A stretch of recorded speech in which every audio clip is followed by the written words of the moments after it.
hiki ni kile ambacho kinaendelea kwenye mgogoro ambao kwa sasa ulikuwa ni vita ukaja ukasimama baina ya Marekani, Israeli pamoja na Iran. Na sasa yako mengi ambayo yamekuwa yakiendelea, kwa hiyo ninachokifanya ni kukujuza kile ambacho kinajiri moja kwa moja kuhusu mazungumzo ambapo ilidaiwa kwamba siku ya Jumatano mazungumzo yatafanyika, lakini pia na mengine mengi ambayo yanaendelea kujiri huko. Nitaendelea kukujuza hatua kwa hatua. Cha msingi na cha muhimu, endelea kusubscribe, kulike na kucomment channel hii. Na nikwambie maandalizi ya mazungumzo kati ya Marekani na Iran mjini Islamabad yameingia kwenye hatua ya mwisho, na timu za Marekani za mbele zinaendelea kuwasili kabla ya duru rasmi ya mazungumzo. The Express Tribune iliripoti kinukuu vyanzo vya uhakika. Na utawala wa Marekani unakusudia kuipa Iran siku chache kurudi kwenye meza mazungumzo, vinginevyo uhasama unaweza kuanza tena, Axios iliripoti. Na kulingana na chombo cha habari, Trump yuko tayari kutoa siku zingine 3 hadi 5 za kusitisha mapigano kwa Iran kuamua kama inataka makubaliano na Marekani au la. Afisa wa Marekani alibainisha kuwa kuongezwa kwa muda wa kusitisha mapigano hakutakuwa na kikomo. Afisa mwingine wa Marekani alisema kwamba iliamuliwa kutoa juhudi za kidiplomasia muda zaidi kidogo. Na taarifa ambazo pia zipo ni juu ya rais wa Marekani Donald Trump kutangaza kurefusha muda wa makubaliano ya kusitisha mapigano na Iran ili kutoa nafasi kwa mazungumzo ya amani kukamilika. Na Trump amesema amechukua hatua hiyo kufuatia ombi la Pakistani, na imechukuliwa ili kuwapa muda viongozi wa Iran kuafikiana kuhusu kile alichokiita pendekezo la pamoja. Hata hivyo, bado haijafahamika ikiwa duru ya pili ya mazungumzo ya Islamabad itafanyika. Iran haijaeleza wazi ikiwa itashiriki mazungumzo haya ya amani kutokana na jeshi la Marekani kuendeleza vizuizi vyake kwenye bandari zake. Na haijafahamika ikiwa Iran imekubaliana na uamuzi huo wa Marekani. Na Ujerumani imetolea wito Iran kushiriki mazungumzo hayo, huku rais wa Faransa Emmanuel Macron akisisitiza kuhusu umuhimu wa diplomasia katika kusuluhisha mzozo huo wa Mashariki ya Kati.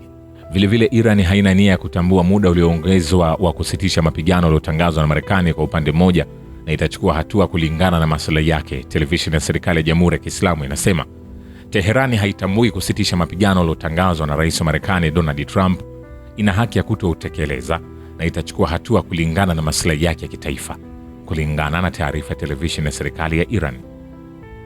Teherani imeweza kuhifadhi uwezo mkubwa wa kijeshi, ikiwa ni pamoja na maelfu ya makombora, ndege zisizo na rubani na sehemu kubwa ya jeshi lake la anga na jeshi la wanamaji. NBC News imeripoti kinukuu data kutoka kwa mashirika ya ujasusi ya Marekani. Kulingana na channel ya TV, tathmini hii inapingana na taarifa za mkuu wa Pentagon Peter Hegseth kuhusu kudhoofika kwa nguvu ya kijeshi ya Iran. Tathmini za ujasusi za Marekani zinasema kwamba Iran inahifadhi zaidi ya nusu ya mali zake za jeshi la anga na zaidi ya nusu ya meli zake maalum za jeshi la wanamaji bado ziko salama. NBC News pia ilibainisha kuwa wiki iliyopita mkurugenzi wa shirika la ujasusi la ulinzi James Adams aliwaambia wabunge kwamba Teheran inahifadhi maelfu ya makombora na ndege zisizo na rubani za mashambulizi ya njia moja.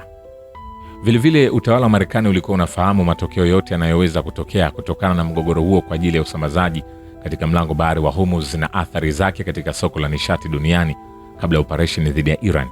Waziri wa nishati Chris Wright anasema wakati wa vikao kwenye kamati ya Seneti ya nishati na maliasili ya Marekani, Senator Mazie Hirono alisema kwamba alikuwa na hisia kwamba kabla ya kuanzisha operesheni dhidi ya Iran, rais wa Marekani hakuelewa vyema athari zinazoweza kutokea kwa bei za biashara na nishati duniani, au kwamba mlango bahari wa Hormuz unaweza kufungwa. Vilevile mjumbe maalum wa rais wa Marekani Steve na Jared Kushner, mkwe wa rais Donald Trump, bado hawajaondoka kwenda Pakistan kwa mazungumzo na Iran na bado wako Marekani. Mwandishi wa habari wa Axios Barak Ravid alisema. Kumbuka CNN ilisema hapo awali kinukuu vyanzo kwamba makamu wa rais wa Marekani JD Vance hakuwa ameondoka kwa mazungumzo na Iran nchini Pakistan.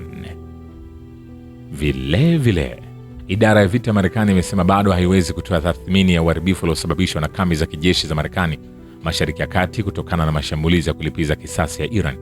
Anasema hatuna idadi ya mwisho ya uharibifu uliosababishwa na mitambo yetu nje ya nchi.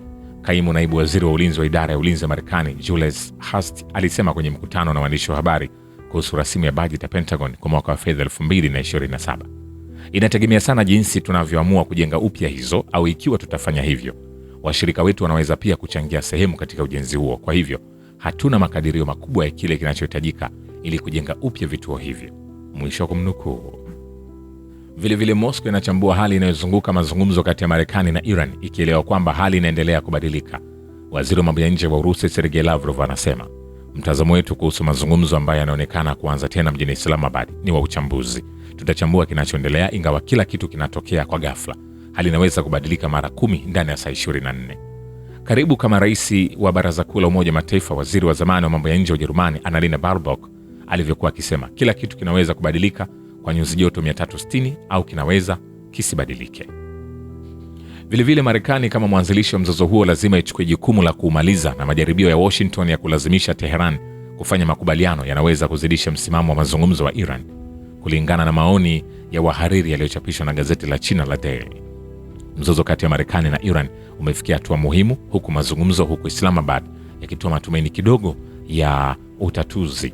Hata hivyo, uwezekano wa amani ni mdogo, kwani pande zote mbili zinakutoaminiana kwa kina na zina maslahi yanayoshindana.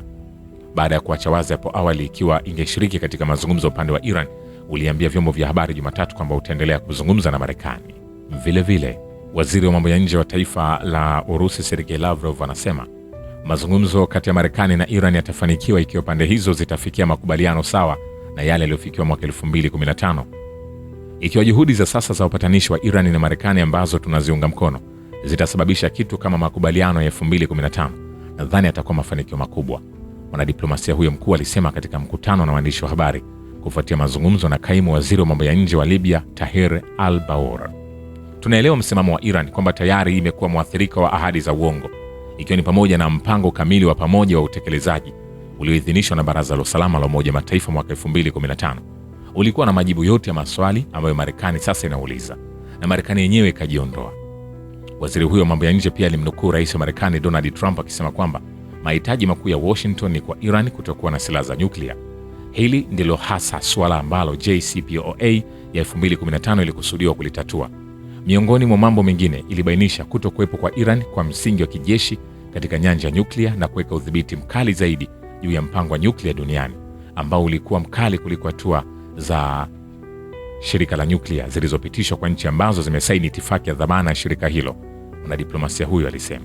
Vilevile upande wa Urusi unatarajia habari chanya kuhusu kutatuliwa kwa hali inayozunguka Iran na unatarajia kuanza tena kwa juhudi za kidiplomasia katika mwelekeo huu, waziri wa mambo ya nje wa Urusi Sergei Lavrov anasema kwenye hotuba yake ya ufunguzi wakati wa mazungumzo na kaimu waziri wa mambo ya nje wa Libya Tahir al-Baur.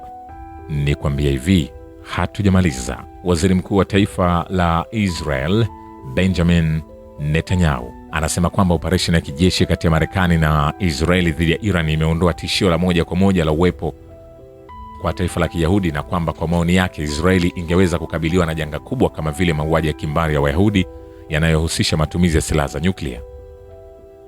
Netanyahu alitoa matamshi hayo katika sherehe ya ukumbusho wa kitaifa huko Yerusalem kuadhimisha siku ya ukumbusho wa walioanguka vitani na waathiriwa wa ugaidi. Hotuba yake ilitangazwa moja kwa moja kwenye chaneli zote za television za Israel. Anasema utawala wa Ayatollah nchini Iran ulikuwa unaandaa mauaji mengine ya kimbari. Ulipanga kutuangamiza kwa silaha za nyuklia, mabomu na maelfu ya makombora ya ballistic. Vilevile, rais wa Marekani Donald Trump anaweza kuhudhuria binafsi kusainiwa kwa makubaliano na Iran kuhusu utatuzi wa mgogoro ikiwa pande hizo zitafanikiwa kufikia makubaliano, Reuters inaripoti kinukuu chanzo. Kulingana na afisa wa Pakistan, kiongozi huyo wa Marekani anaweza kuwepo wakati wa kuhitimisha makubaliano hayo, aidha ana kwa ana au kwa njia ya mtandao. Mambo yanaendelea na mazungumzo yanaendelea vizuri kwa ajili ya Aprili 22, chanzo hicho kilibainisha. Mataifa ya Asia yanakabiliwa na mahitaji makubwa ya mafuta ya Urusi kutokana na hali isiyo imara katika mlango bahari wa Hormuz. Jazir Al-Kaf, seneta zamani wa bunge la Malaysia, anasema Ufilipino, Vietnam, Indonesia na Malaysia zote zinajadiliana kikamilifu na Urusi ili kupata usambazaji ghafi kufuatia usumbufu wa Mashariki ya Kati. Mafuta ya Urusi hutumika kama kikwazo muhimu, hasa kupitia njia ya bomba la Espo ambayo hupita mlango bahari wa Hormuz. Vilevile, meli ya makontena ilishambuliwa katika mlango bahari wa Hormuz, lakini wafanyakazi wako salama. Operation za biashara za baharini za Uingereza UKMTO ziliripoti. UKMTO imepokea ripoti kuhusu tukio lililotokea maili 15 za baharini kama kilomita 28 kaskazini mashariki mwa Oman. Hakuna moto au athari za kimazingira zilizoripotiwa. Wafanyakazi wote wameripotiwa kuwa salama. Vilevile, rais wa Marekani Donald Trump anaamini makubaliano na Iran hayatawezekana ikiwa kizuizi cha majini kitaondolewa. Anasema Iran haitaki mlango bahari wa Hormuz ufungwe, wanataka ufunguliwe ili waweze kupata dola milioni 500 kwa siku. Wanasema tu wanataka ufungwe kwa sababu umeuzuia kabisa. Kwa hivyo wanataka tu kuokoa aibu, Trump aliandika kwenye ukurasa wake wa Trust Social, lakini tukifanya hivyo hakuwezi kuwa na makubaliano na Iran, aliongeza. Rais Donald Trump amesema kwamba ni Marekani si Iran inayodhibiti mlango bahari wa Hormuz. Tunadhibiti kabisa mlango bahari ili tu uelewe, alisema. Hapo awali waziri wa mambo ya nje wa Iran Abbas Araghchi alisema mlango bahari huo uko wazi kwa meli za kibiashara. Trump alisema kwamba Washington itaendelea na kizuizi cha majini cha Jamhuri ya Kiislamu hadi nchi hizo zitakaposaini makubaliano ya mwisho ya amani. Marekani haingeweza kudumisha kizuizi cha mlango bahari wa Hormuz kwa muda mrefu, kwani imejaa hatari kubwa kwake, Maxim Shepolavenko, naibu mkurugenzi wa kituo cha uchambuzi wa mikakati na teknolojia, anasema katika klabu ya majadiliano ya kimataifa ya Valdai. Shukran kwa Babe Ukivita na Historia ya Dunia. Mimi ni Richard Shio, The Rich Voice. Ni follow Instagram na TikTok kama Rich Voice Official. Asante.